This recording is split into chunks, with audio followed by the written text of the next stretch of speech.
हम तो बस इतना जानते आप सरीखे आप। कुंडलपुर के बड़े बाबा की, मूल नायक श्री आदिनाथ भगवान की, अतिशयकारी चमत्कारी सर्वरोगहारी मनोहारी सिरपुर के श्री पार्श्वनाथ भगवान की, परम पूज्य आचार्य भगवान गुरुदेव शिक्षण विद्यासागर जी महामुनिराज की, परम पूज्य मुनि शिक्षण विमल सागर जी, अनंत सागर जी, धर्म सागर जी आदि समस्त 3 करोड़ 9 करोड़ मुनिराजों की। बोलिए परम पूज्य मुनि 108 श्री भाव सागर जी महामुनिराज की, समस्त मुनि संघ की। आज का यह पावन प्रसंग एक व्यक्ति 1000 के बराबर है, तो आप गुणत क्रम से देख सकते हैं। लोग लौकिक कार्यों में तो उत्साह दिखाते हैं, धार्मिक कार्यों में ऐसी ही स्थिति होती है। इसलिए तो लिखा है कि पंचम काल में ऐसे ही अगर हम धर्म की प्रभावना नहीं करेंगे तो बस स्थिति यही होने वाली है। इसलिए तो लोग कहते हैं ना कि धार्मिक क्रियाएं प्रदर्शन के साथ क्यों की जाती हैं, प्रभावना के लिए। बाहर जो अपन विमान आदि निकालते हैं इसी कारण से निकालते हैं कि अन्य लोगों को अपन देखते हैं वो कितना उत्साह दिखाते हैं, तो अपन भी जब एकत्रित हो जाते हैं साथ में मिल करके तो जिन शासन की प्रभावना होती है। पंच कल्याणक में जब गजरथ फेरी होती है, परिक्रमा होती है, वो क्यों की जाती है? हम देखते हैं कि उसमें बहुत सारे जैनेतर लोग आते हैं, ना तो वो कुछ भोजन करते हैं अपना, ना कोई व्यवस्था उनको देना पड़ती है, और अपने सहयोगी बन जाते हैं। वह अपनी आँखों से श्री जी की शोभा यात्रा परिक्रमा जब लगती है वह देखते हैं। तो इसी क्रम में आगे चर्चा करेंगे कि हम कैसे अपना पुण्य बढ़ाएं। जितने लोग आते हैं सब कोई दुखी है, कोई परेशान है, कोई बीमार है, तो साधु संत कुछ नहीं कर सकते हैं। कोई कर सकता है तो वह अरिहंत कर सकते हैं, लेकिन साधु परमेष्ठी भी पंच परमेष्ठी की श्रेणी में आते हैं। वह उपाय बताते हैं कि कैसे हम अपने जीवन को ऊंचा उठाएं, कैसे अपनी लाइफ का मैनेजमेंट करें कि जिससे हमारा जीवन व्यवस्थित बन सके। तो चर्चा करते हैं कि प्रतिदिन अपन मंदिर तो जाते हैं, लेकिन क्या भावना करते हैं। जब भी भगवान के दर्शन करो तो जैसे अपन कोई अपना रिश्तेदार दिख जाता, कोई मित्र, प्रिय मित्र दिख जाता, कितनी खुशी होती है, ओंठों पे मुस्कान अपने आप ही आ जाती है। ऐसे ही जब भगवान के दर्शन करो बड़ी प्रसन्नता से करो, हृदय गदगद हो जाना चाहिए। ऐसे लगना चाहिए कि दुनिया की सर्वश्रेष्ठ संपत्ति हमें मिल गई, तब तो जाके आपका पुण्य का अर्जन होगा। लेकिन हम देखते हैं कि लोग जाते हैं, चावल चढ़ाते हैं, भगवान की ओर नहीं देखते, भगवान का छत्र चमर भामंडल या इधर उधर कौन। इसलिए तो कहा जाता कि इतने सुंदर वस्त्र या सेंट वगैरह लगा के नहीं जाना चाहिए मंदिर में, खुशबू आती है, लोगों के मन में कई विकल्प आ जाते हैं। ऐसी सुंदर वस्त्र आप पहन के जाओगे, लोग वस्त्र देखेंगे, भगवान को कम देखेंगे।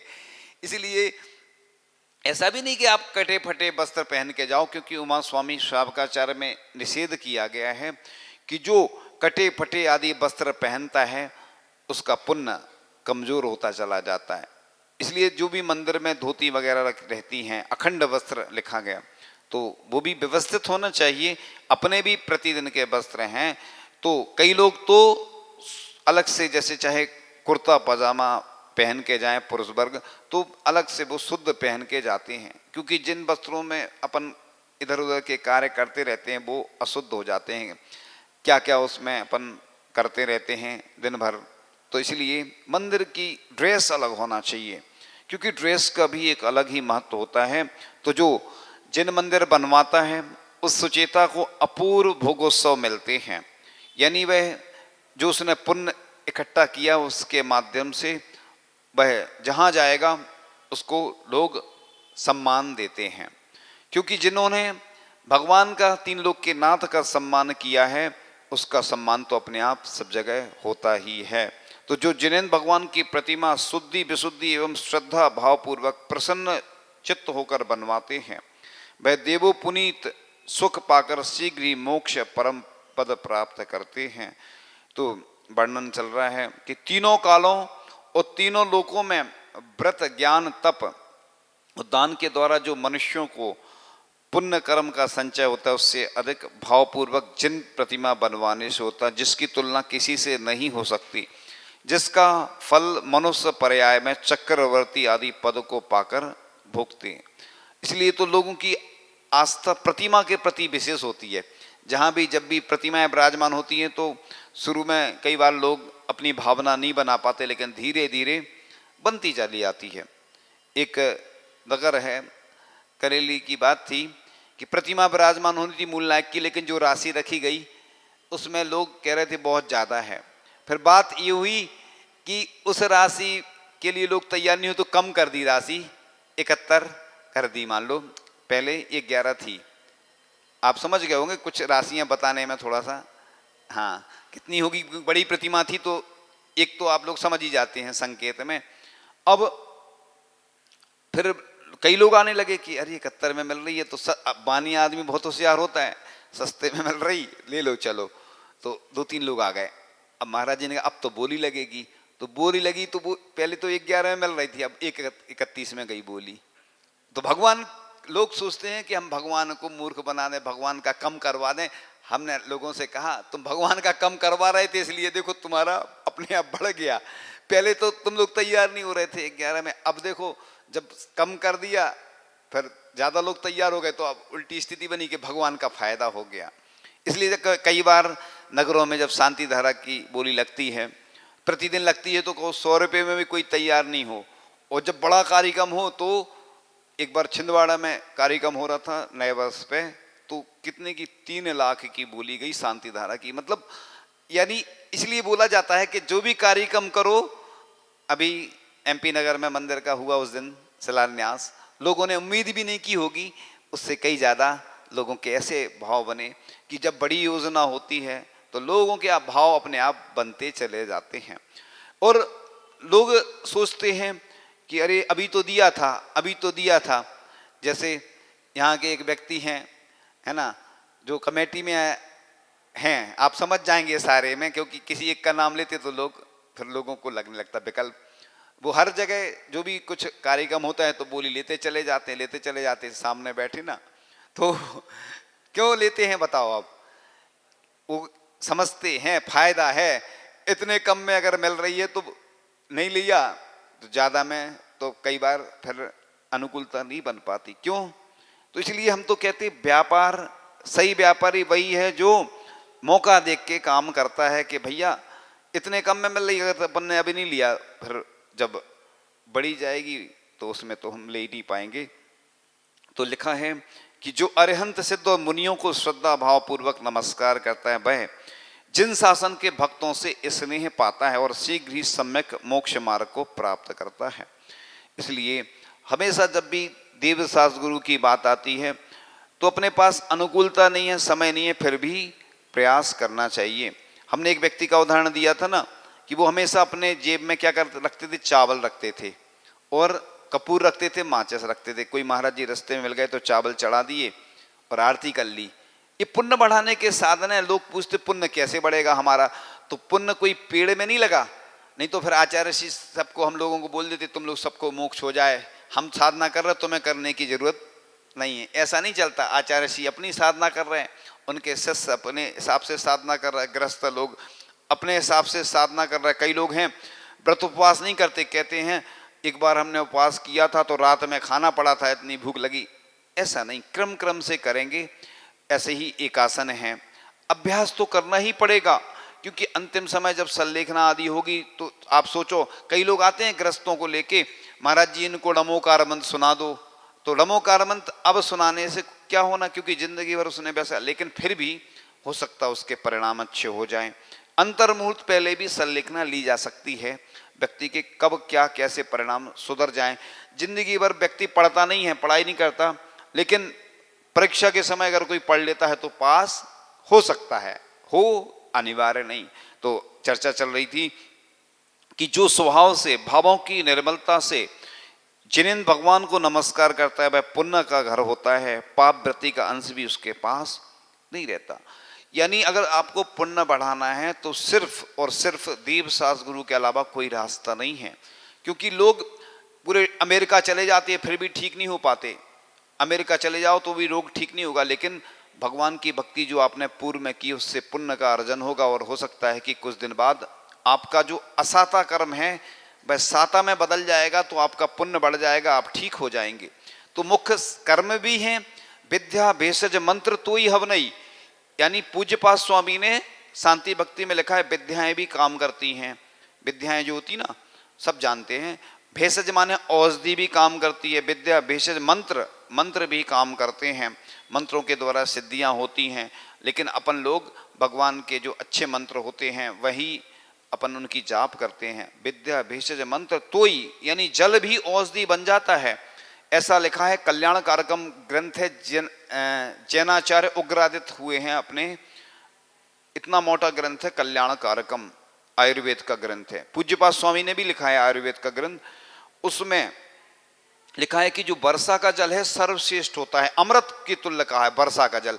कई लोग बोलते अच्छा नहीं लगता है, अच्छा हो बुरा नहीं होता, दवाई कड़वी भी हो लेकिन फायदेमंद हो, इसी प्रकार से वर्षा का जल अमृत कुंड इसलिए कई जगह बने हुए हैं।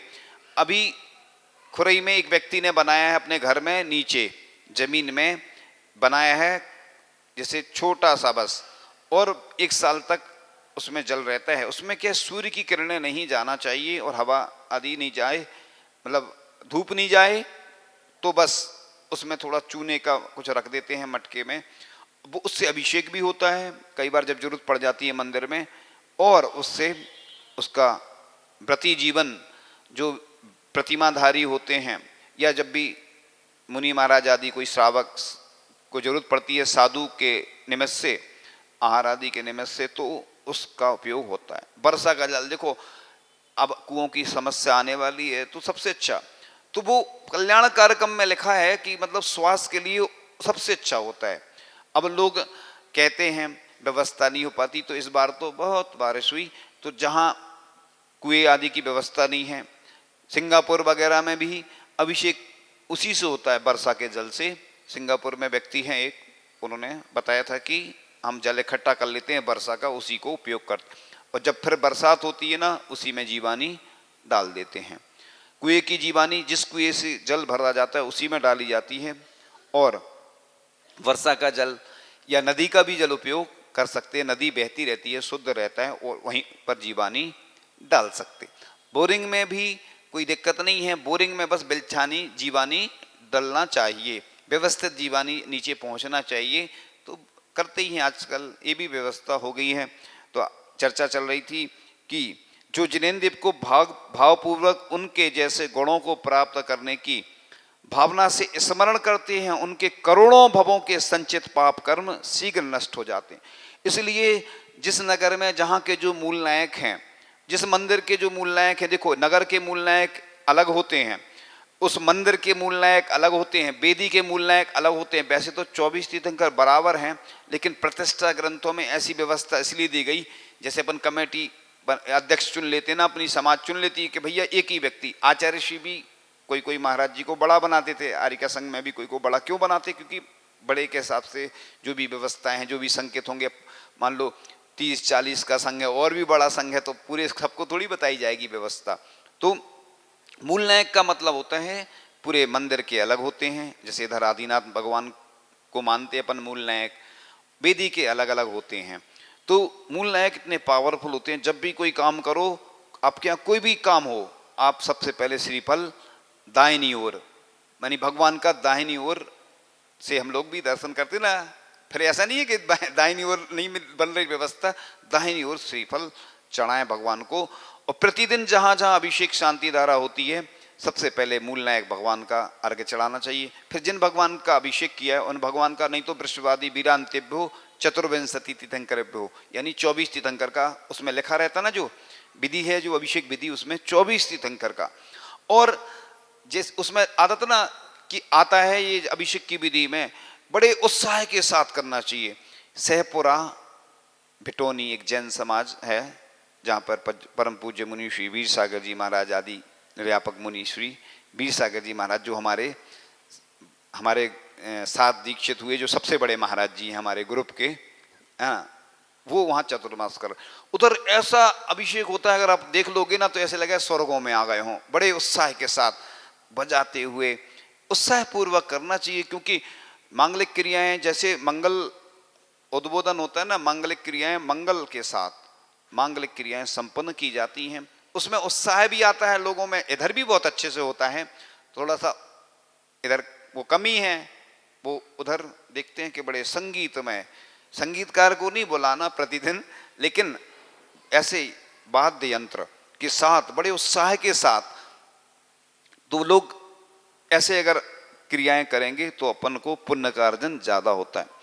संघ में थे, एक व्यक्ति थे, वो कहीं राजस्थान आदि से आते थे, और उनके यहाँ जब भी आहार होते थे तो जब लौट के आते थे थाली बजाते हुए आते थे और बड़े जयकारा अलग टाइप से लगाते। इसमें लोग भी देखते हैं कि देखो इनकी अपने साधुओं के प्रति कितनी श्रद्धा है। अपन लोग, हमने देखा है कि कई लोग आजकल वो लगाने लगे ना, छत्र चमर लगाते अपने घर में हैं, और पाद प्रक्षालन करेंगे तो बड़े उससे करेंगे कि अच्छे से रगड़ रगड़ के, तो हम लोग बोलते भैया अभी आहार दे लो फिर अच्छे से कर लेना। एक महिला थी, उन्होंने पूजन लिखी, हम अकलतरा में पहुंचे, आचार्य श्री की छत्तीसगढ़ी में पूजन लिखी। उन्होंने कहा महाराज जी हम पूजन कर लें। हमने कहा अभी रुक जाओ, बाद में कर लेना आहार के बाद। तो हम जब आहार हो गए हम बैठ गए, हमने कहा आप कर लो, कोई दिक्कत नहीं, क्या ऐसा कोई नियम है क्या? जैसे यहाँ पे होती है पूजन तो जब चाहे हो सकती, कोई ऐसा नहीं है। आचार्य श्री की पूजन है, जब करना जब कर लो। तो बस जब तो हम साथ में ही थे आचार्य श्री के, तो ऐसी भावना होती है। कई लोग कहते हैं परिक्रमा लगा लें, तो लगा लो, क्या दिक्कत है। तो कई बार खुरई आदि में हम जब लोग सुबह जाते थे तो प्रतिदिन लोग पाद प्रक्षालन करते थे, उसमें क्या दिक्कत है? अच्छी क्रियाएं, शुभ क्रियाएं, पुण्य बढ़ाने वाली हैं।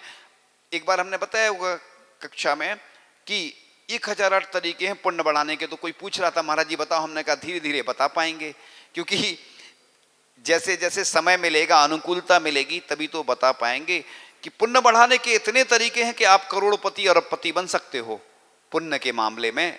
धन के मामले में तो फिर जैसी आपकी अनुकूलता होगी, जैसे आपके भाव होंगे, वो अलग बात है। तो चर्चा चल रही थी कि करोड़ों भावों के संचित पाप कर्म। अब लोग कहते हैं ना, रोते हैं कई लोग, हम दुखी होते हैं ना कि हमें महाराज जी असाध्य रोग हो गया, हम परेशान हैं। तो विशुद्धि पूर्वक की क्रियाएं करोगे तो अपने आप तुम्हारा पुण्य का अर्जन होता चला जाएगा। चाहे मुनि महाराज हो, चाहे ग्रस्त हो, पुण्य कैसे बढ़ता है?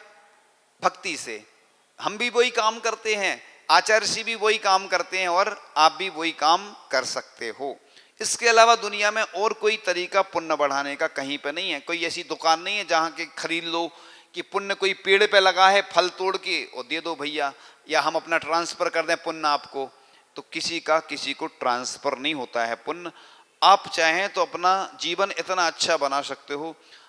आज देखो कोई व्यक्ति की यश कीर्ति फैलती ना, पूरे में यश कीर्ति फैलती, सब लोग उसको बुलाते हैं, सब जगह उसकी प्रसिद्धि, नाम चलता है। तो किसी व्यक्ति का अयश कीर्ति नामकरण का उदय होता है, तो वो अच्छा भी काम करे तो लोग उसको चाहते नहीं हैं, ना तो घर में चाहते ना बाहर चाहते। तो ये यश कीर्ति नाम कर्म का उदय, जो प्रतिमाधारी होते हैं, जो मुनिराज आदि होते हैं, उनका यश कीर्ति ही चलती है। कई कई बार कोई कर्म के उदय आ सकते हैं, उससे अयश कीर्ति भी हो जाती है। लेकिन अगर आप चाहते हो कि हमारी प्रसिद्धि फैले पूरी दुनिया में, हमारा नाम हो, हमें सब चाहें, तो आप बस भगवान से राग रखें और अच्छी क्रियाएं करें। भगवान की जब भी पूजन करें तो आंखों में आंसू आना चाहिए आपकी, इतनी अच्छी द्रव्य होना चाहिए कि लोग, दूसरे लोग देखकर प्रेरणा लें कि इतनी अच्छी द्रव्य से देखो ये पूजन करते हैं। और कोई को दिखाने को थोड़ी करना, अपन को तो अच्छी द्रव्य से करना ही है। खुशबू अलग आना चाहिए चंदन की। जब धूप चढ़ाए ना, तो पहले हम लोग चढ़ाते थे धूप घिस के चंदन को और उसमें कपूर मिला के, पूरे मंदिर में ऐसी महक आती थी कि वाह, कोई भी निकल जाए तो वो भी कहता था कि अरे क्या बात है। चंदन की अब तो खुशबू मिलती नहीं है, लेकिन ऐसा लगता है जैसे स्वर्गों में आ गए हों अपन। ऐसी द्रव्य होना चाहिए, ऐसी धूप होना चाहिए। तो जो लोग श्रेष्ठ महाराज जिनेन्द्र देव को हृदय में धारण करते, उनको सभी ग्रह, स्वप्न और शकुन सभी सदा शुभी रहते। हाथों की लकीरों पर भरोसा मत करना दोस्त, तकदीर तो उनकी भी होती है जिनके हाथ नहीं होते। तो एक जगह लिखी थी ये पंक्तियां कि जिनके हाथ नहीं होते, क्या उनकी रेखाएं नहीं होती क्या? कुंडली तो हर 6 महीने में बदल जाती, हाथ की रेखाएं भी 6 महीने में बदल जाती। हाथ की रेखाएं कैसे बदलती हैं? अपन अच्छे काम करो तो हाथ की रेखाएं बदल जाएंगी। और जो लोग देखते हैं वो तो कॉमन बताते हैं आप लोगों को। हम किसी का बिजनेस खराब नहीं कर रहे, क्योंकि कई लोगों सोचेंगे कि हमारा बिजनेस खराब हो गया, तो इसलिए भैया उनका बिजनेस है, वो तुम्हें जब तक पॉजिटिव नहीं बताएंगे। हमारे पास भी ऐसे 10 पॉइंट हैं हम जो सबको बताएंगे, सब लोग कहेंगे अरे वाह क्या बात है, हमारी ये बातें तो हमारे ऊपर घट रही। आप कई बार मरते मरते बचे।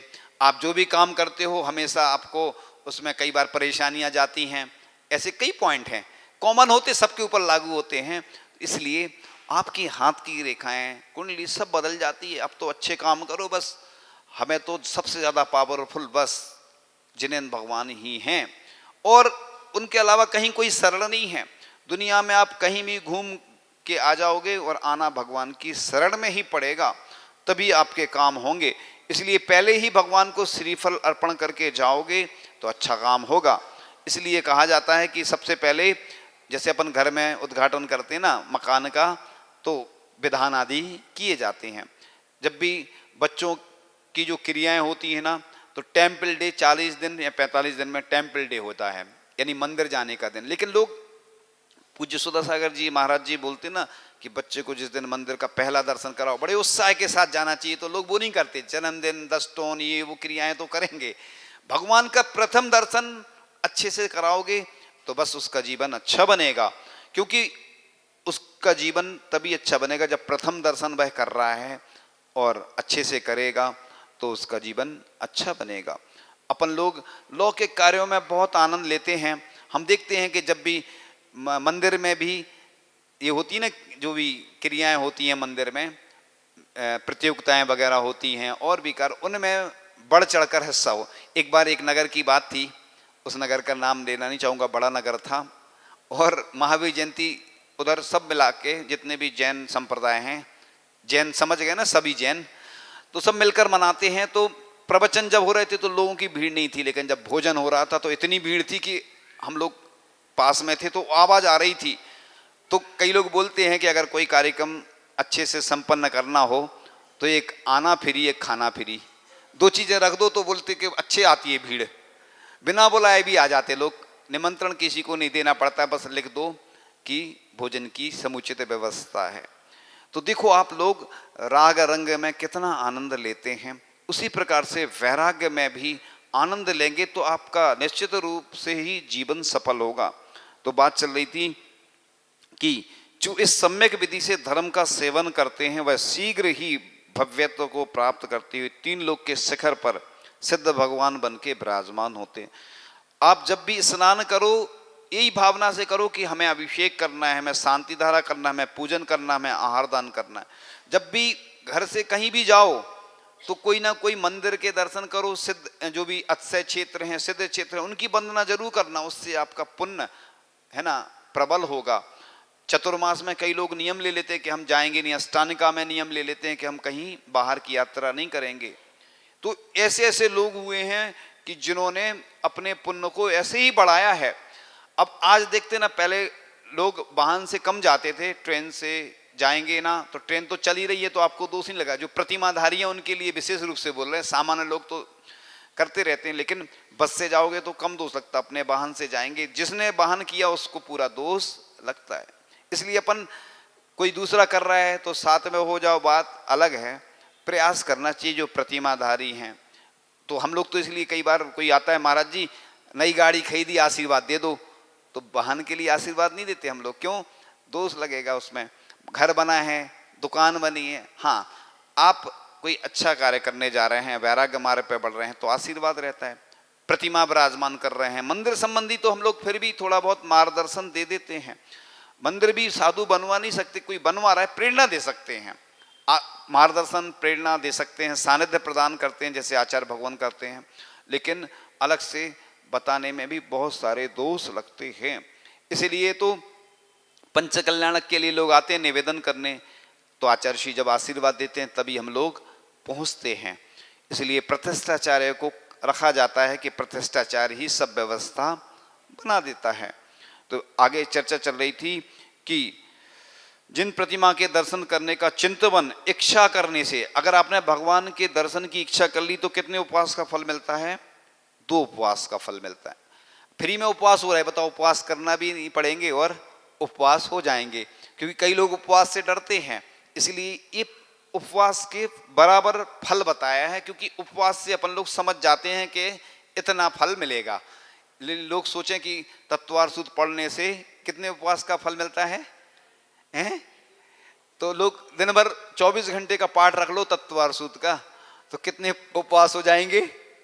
ऐसा नहीं होता है। भावों की अपेक्षा लिखा रहता ना सम्मेद शिखर जी में, पहले लिखा रहता एक बार बंदे जो कोई ताही पशु नरक पशु गति नहीं हुई। तो फिर उन्होंने चेंज कर दिया, लोग एक बार जाते थे सम्मेद शिखर फिर छोड़ देते थे जाना, तो फिर उन्होंने चेंज किया कि भाव सहित बंदे जो कोई ताही नरक पशु गति नहीं हुई। तो एक महाराज जी कहने लगे अब तो तुम्हें लेवा जाना चलेगा, इसमें लिखा ना भाव सहित तो तुम्हें साथ में ले जाना पड़ेगा। भाव सहित का मतलब परिणामों से होता है।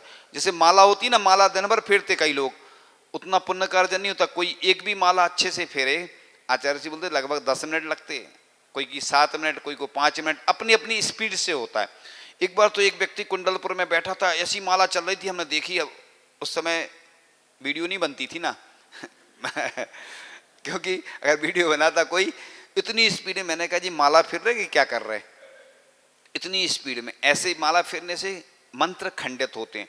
इसलिए मैं हमेशा बोला करता हूं कि कभी भी मोबाइल में रिंगटोन में कोई मंत्र नहीं डालना, ये अभिनय होती है। क्योंकि अपन कहाँ कहाँ अशुद्धि के स्थानों पर उपयोग करते हैं, खाते समय, अशुद्धि के समय 24 घंटे मोबाइल साथ में रहता। कोई ने फोन किया, घंटी बजती और अपन काट देते मंत्र, तो ये मंत्रों की अभिनय मानी जाती है। इसी प्रकार से चाहे कोई ताबीज में डाले, चाहे हाथ में, ये कहीं भी मंत्रों का उपयोग इन रूप में कहीं भी ना लिखवाना चाहिए। आजकल टैटू भी बनने लगे हैं, लोग ओम लिखवा लेते हैं। ये अपना शरीर भी अशुद्ध रहता है। अपन जो क्रियाएं करते हैं, शुद्धि की क्रियाएं कितने देर करते हैं अपन। चंदन लगाने का भी लिखा है 9 स्थानों पर। तो ये जो व्यवस्थाएं हैं, अपन को ये इन चीजों पे ध्यान देना चाहिए। इन्हीं से तो अपना माइनस मार्किंग होती चली जाती है। पुण्य तो बढ़ नहीं रहा और पाप की क्रियाएं करते चले जा रहे हैं, तो बस वो पाप का पड़ला भारी होता चला जाता। ये छोटी छोटी चीजें इसलिए बतानी जरूरी होती हैं क्योंकि कई बार ऐसे प्रसंग आ ही नहीं पाते हैं, ना बता पाते हैं। तो जिन मंदिर के लिए आह्लाद भाव से जाने की तैयारी पर 3 उपवास का फल मिलता है। अपन ने अगर तैयारी कर ली जाने की कि मंदिर जा रहे हैं, तो 3 उपवास का फल। और जो स्नान पूर्वक धुले वस्त्र पहनकर जिन मंदिर जाते समय भक्ति भाव से नीची निगाह करके, यानी ईर्यापत समिति से, जो जीवों की रक्षा करके चलते हैं, किसी अपवित्र वस्तु पर पैर ना पड़ जाए। हाँ, बहुत अच्छा प्रसंग आ गया कि बरांग चरित्र में राजा बरांग का उल्लेख आता है कि वह घर से ही शुद्ध वस्त्र पहनकर आता था, घर से ही द्रव्य धोकर लाता था। क्योंकि पूजन की द्रव्य घर से लाने में कोई दिक्कत नहीं है, धोके भी ला सकते, क्योंकि भगवान के ऊपर थोड़ी चढ़ाना है। लेकिन अभिषेक का जल घर से नहीं ला सकते, क्योंकि अभिषेक भगवान के ऊपर होता है। पूजन तो दूध से करते ना अपन लोग, भगवान के ऊपर थोड़ी चढ़ाना द्रव्य। इसलिए द्रव्य घर से धोके भी ला सकते हो, नहीं तो यहाँ पर घर से द्रव्य लाओ अपनी और धो लो मंदिर में। और जो मंदिर का जल अपन ने उपयोग किया महीने भर में, उसकी राशि अपन मंदिर में दे दो।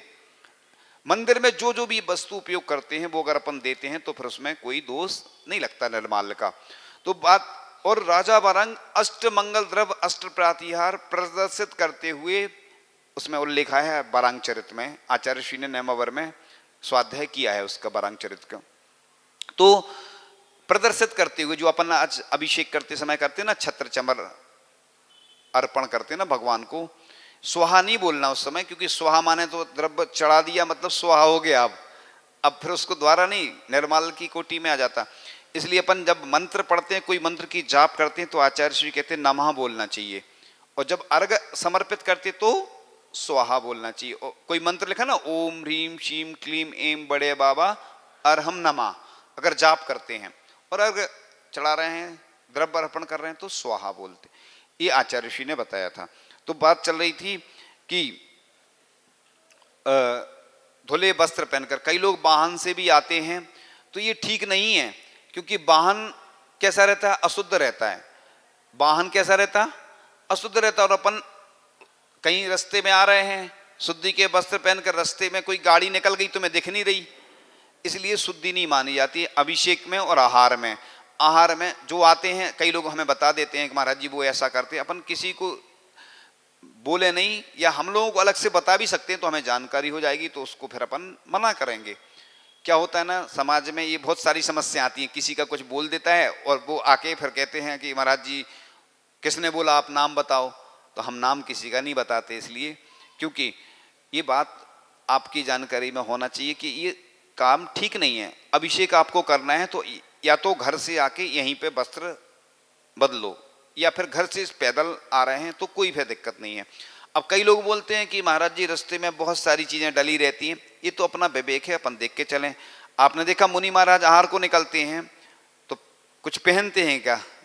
नहीं पहनते, शुद्धि कर लेते हैं। कमंडल इसलिए तो रहता है, पैर धो लेते हैं और भी अपन विहार करते रहते हैं। तो आहार के समय जब मुनि महाराजों की शुद्धि ऐसे ही बनती है, ये तो अपना विवेक है कि अपन कहाँ से निकलें। अगर अपने रास्ते में कोई ऐसी वस्तु है, नाली आदि है, तो अपन को विवेक रखना है, इसलिए तो विवेक रखा है। विवेक पूर्वक कई लोग जब चौके में भी आते ना तो कहो बाहर से जो पैर धोए, हाथ नहीं धोते कई लोग। और जब हम लोग बोलते हाथ धोए, नहीं महाराज जी पैर तो धो लिए। कई लोग तो सुनो, एक चौके से दूसरे चौके में आते कहते महाराज जी अभी तो धो के आए हम, हाथ उस चौके में धोए थे, पैर भी तो धोए थे तुमने। तो पैर धोए तो वो पानी जो रहता है अनछना रहता है, कोई छना रखता है क्या? प्रासुक तो रखते नहीं लोग। तो ये विवेक अपन को मंदिर में भी पैर धोते समय जल जो हो वो छना हुआ हो, ऐसी व्यवस्था रखनी चाहिए। तो आगे चर्चा चल रही थी कि जो जीवों की रक्षा करके चलते हैं, किसी अपवित्र वस्तु पर पैर न पड़ जाए। इसी प्रकार से जो हमने बताया, उसको जो ऐसा करके चलते हैं उनको 5 उपवास का फल मिलता है। हमें मालूम नहीं था ये सब चीजें, पहले से मालूम तो हैं, नहीं तो ये बदले अपन पहले से करते, ये पहले मालूम चलता तो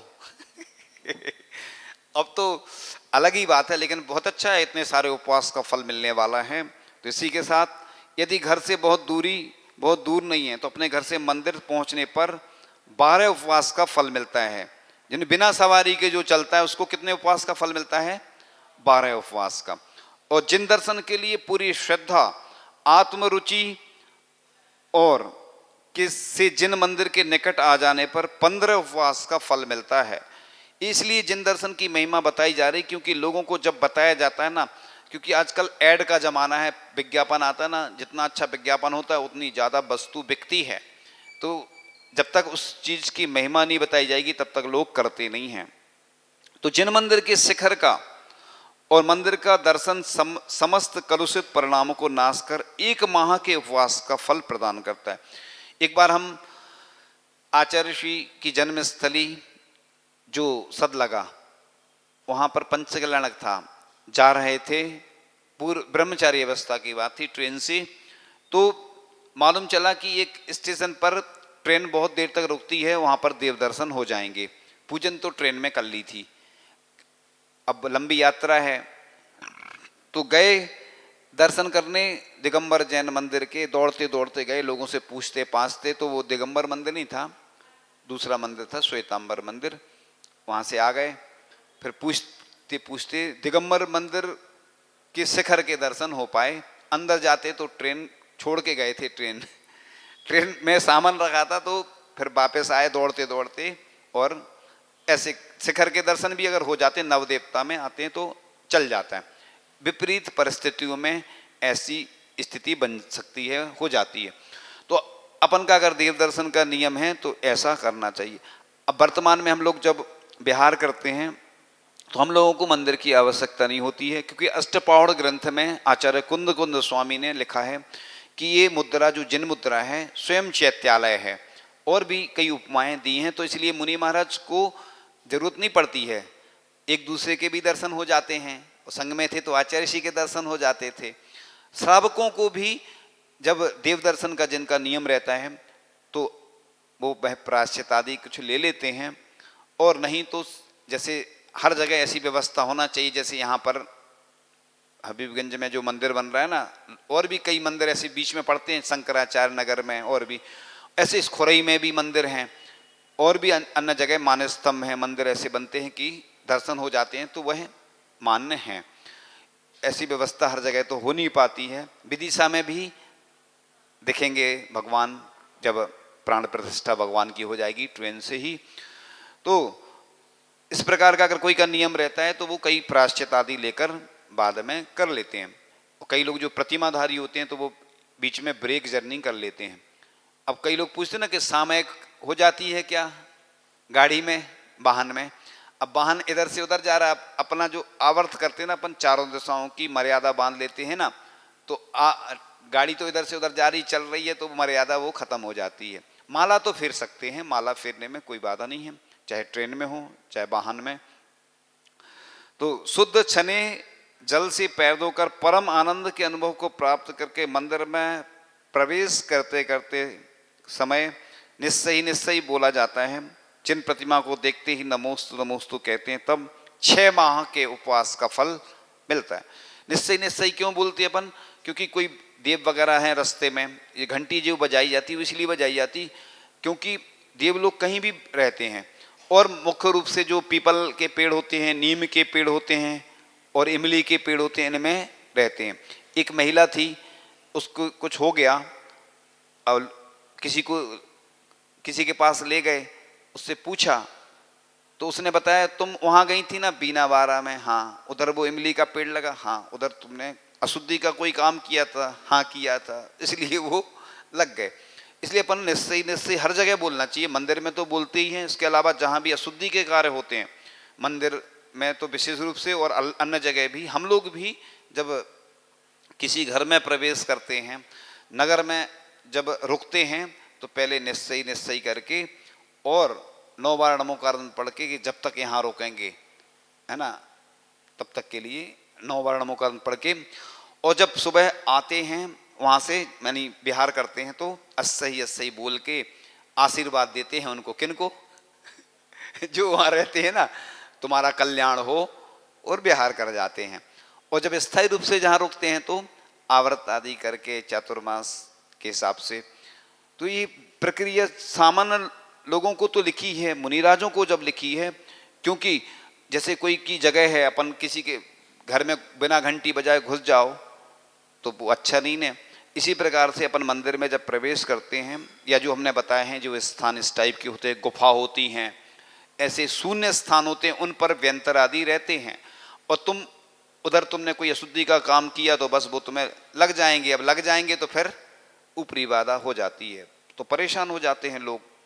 इसलिए अपन कहीं भी जाएं तो निश्चय जरूर बोलें, और आते समय अस्सही जरूर बोलना चाहिए, चाहे मंदिर हो चाहे जो शून्य स्थान हो, ऐसे स्थानों पर उनका वास होता है।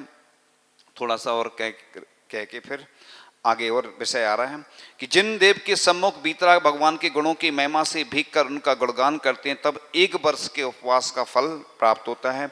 जिन्हें भगवान की वेदी को बीच में करके प्रदक्षिणा देती हुई इस प्रकार स्तुति करते, हे भगवान आप तो 3 लोक के नाथ हैं, 3 प्रकार के कर्मल से रहते हैं, हमें सम्यक रत्नात्रय की प्राप्ति हो, हमारे तीनों प्रकार के कर्मों का क्षय हो, तब 100 वर्ष के उपवास का फल मिलता है। और जिन्हें भगवान के अलौकिक नासाग्र दृष्टि के धारक सहज प्रसन्न मुद्रा युक्त मुख का दर्शन करते हैं तब 1000 उपवास के, जैसे हमने शुरू में बताया था प्रारंभ में कि गदगद भाव से प्रसन्न भाव से दर्शन करना चाहिए भगवान के, तो 1000 उपवास का फल प्राप्त होता है। जो अंतरिंग विशुद्ध भावों की दिव्य भावना से स्वाभाविक स्तुति अपने अंदर स्वयं भक्ति का अनुभव करके गुणों का कहना करते तब अनंत उपवास का फल मिलता है। तो इस प्रकार से आप लोग कर सकते हैं, जिससे आपका पुण्य बढ़ेगा। ये पुण्य बढ़ाने के 1008 तरीके में से कुछ तरीके बताए हैं, अभी आगे बताएंगे जब समय मिलेगा, अनुकूलता मिलेगी। वैसे आगे तो कम ऐसा समय आने वाला है कि अनुकूलता बनेगी, लेकिन जितना हमने बताया आप उनका पालन करेंगे, आप जीवन में सफल होंगे, आपका जीवन अच्छा बनेगा। और आगे जो भी आगामी आयोजन हैं उन सब में आप लोगों को सहभागिता करना है, भाग लेना है, जिससे आपका जीवन अच्छा बने, आपका पुण्य बढ़े। हम तो हमेशा यही भावना करते हैं, ये नैनो प्रतिकरण है कि हमेशा यही सोचो, प्रातःकाल जब भी भगवान के दर्शन करो, हे भगवान सभी निरोगी जीव, है ना, जिनके सबके रोग दूर हों, सभी निरोगी बने, सबके कष्ट दूर हों, जो वस्त्र धारण करते उनको वस्त्र प्राप्त हों, और सबको भोजन मिले, वस्त्र मिले, औषधि मिले, और सबके कष्ट दूर हों। ऐसी भावना भाने से तीर्थंकर बन जाओगे, भगवान बन जाओगे आप। क्योंकि वैया 16 कारण भावनाएं जो होती हैं वैयावृत्ति आदि, और उसमें 16 कारण भावनाओं के निमित्त से तीर्थंकर पद की प्राप्ति होती है। और उनका कष्ट दूर हो या ना हो, अपनी भावना से अपना पुण्य तो अर्जन होता चला जाएगा और आपका कष्ट भी दूर होगा, उनके भी कष्ट दूर होंगे। इसी भावना से शांति धारा की जाती है और आप लोग इन्हीं भावनाओं से आगे बढ़ते रहें और अच्छे से धार्मिक अनुष्ठान धार्मिक क्रियाएं संपन्न करते रहें, जिससे कि आपका पुण्य प्रबल होगा, आपके जीवन में सब अच्छा ही अच्छा होगा। अच्छा तभी होता है जब हम अच्छा करेंगे, इसलिए आप अच्छा करते चले जाइए। इन्हीं भावनाओं के साथ परम पूज्य आचार्य भगवान गुरुदेव शिक्षण विद्यासागर जी महामुनि राज की बोलिए परम पूज्य मुनि श्री 108 श्री भाव सागर जी महामुनि राज की। बंधुओं, अभी आप और हमने पूज्य मुनि श्री के मुखारबिंद से किस प्रकार प्रतिदिन की दिनचर्या में अपने पुण्य को हम किस तरह आगे बढ़ाएं इसकी चर्चा सुनी। इसी